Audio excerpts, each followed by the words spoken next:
Hello everyone, আমি মৌসুমি। আমার নতুন একটি ভ্লগে আপনাদের সবাইকে স্বাগতম। আশা করছি আপনারা সবাই ভালো আছেন, আমরাও কিন্তু বেশ ভালো আছি। আর সবাইকে জানাই শুভ চৈত্র সংক্রান্তি। ওই দিকটায় ভাত বসিয়েছি, ফ্রিজ থেকে দুধটা বের করেছিলাম, এখন একটু জাল দিয়ে নিই। সেই ছোটবেলা থেকেই চৈত্র সংক্রান্তির সকালটা ভারী আনন্দে কাটতো আমাদের।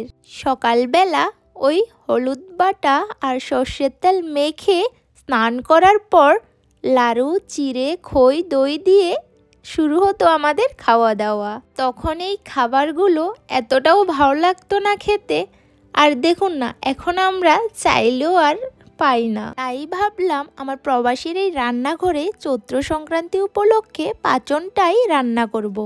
আজকে ওর ডিউটি লিস্টে রয়েছে বাড়ির এই ব্যালকনির সাইডটা পরিষ্কার করা, আর এই সাইডটা পরিষ্কার করার পর এই বছরের মতো ওর কাজ এখানেই সমাপ্ত হবে। ও পরিষ্কার করে আসুক, চলুন ততক্ষণে আমি দুপুরের খাবারটা নিয়ে নিই।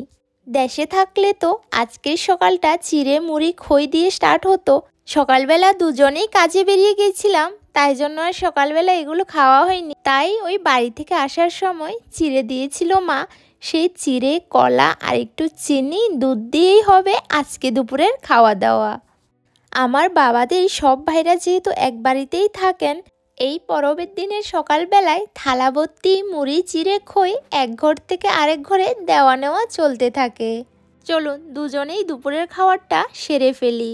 আজকে অনেক দিন পর এই চিড়ে, দুধ, কলা দিয়ে হাত দিয়ে মেখে চটকে প্রাণ ভরে খাবো। সেদিনকে যখন এশিয়ান স্টোরে গিয়েছিলাম, হাতের কাছে যা যা সবজি পেয়েছি প্রায় সবগুলোই একটু একটু করে নিয়ে এসেছিলাম। কিন্তু জানেন তো, ডেনমার্কে এশিয়ান স্টোর বলুন আর ড্যানিশ স্টোরই বলুন, কোথাও লাউর ডাঁটা, কুমড়োর ডাঁটা আজ অবধি দেখতে পেলাম না। সবগুলো সবজি একটু একটু করে নিয়ে নিয়েছি। আগেরবারে যখন রান্না করেছিলাম প্রায় বেশ কিছু সবজি রয়ে গিয়েছিল, তাই এবছর সব সবজি একটু একটু করে নিয়েছি। তবে কাঁচা কাঁঠালের খোঁজ করেছিলাম, কিন্তু আমাদের শহর কিংবা পাশাপাশি কোনো শহরেই কাঁচা কাঁঠাল পাওয়া যায় না। কাঁচা কাঁঠাল একমাত্র ওই কোপেনহেগেনে পাওয়া যায়, যেখানে যাওয়ার জন্য ট্রেন দিয়ে যাতায়াত করলে যেতে আসতেই লেগে যাবে প্রায় 10 ঘন্টা মতো। আমাদের দেশে তো সবজির কোনো অভাব নেই, তার উপর দিয়ে টাটকা সবজি। আর এই দেশের স্টোরগুলোতে প্রায় সব সিজনেই একই প্রকার সবজিপাতি দেখতে পাবেন। আর রইল ঝিঙে, উচ্ছে, বরবটি, পটল, এগুলো তো আমি কখনোই ড্যানিশ স্টোরগুলোতে আজ অবধি দেখতে পেলাম না।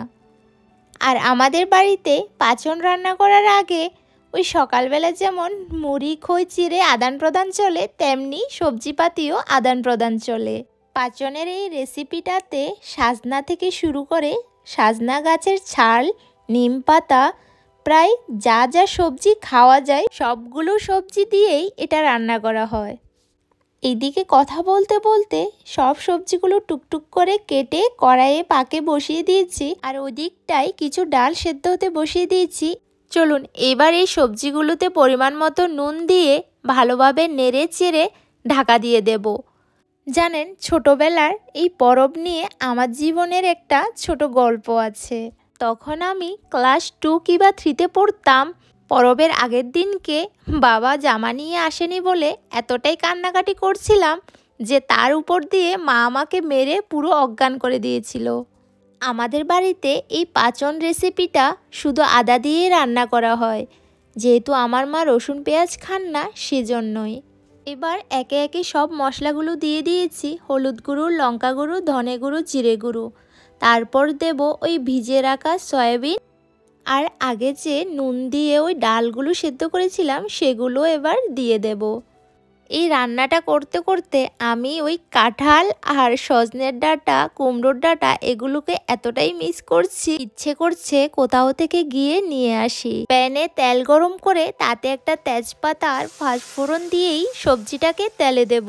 পর থেকে একটু গরম মশলা ছড়িয়ে দিলেই ব্যাস পাচন রান্না কমপ্লিট। আজকে যে সজনের ডাঁটাকে মিস করছি, ছোটবেলায় কিন্তু এই সজনের ডাঁটা দিয়ে মেরেই আমাকে অজ্ঞান করে দিয়েছিল।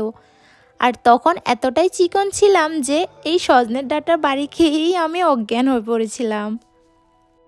আজকের ভিডিওটা এখানেই শেষ করছি। ভিডিও যদি ভালো লাগে লাইক শেয়ার কমেন্ট করে জানাবেন। আর আপনারা সবাই ভালো থাকবেন, সুস্থ থাকবেন। টাটা।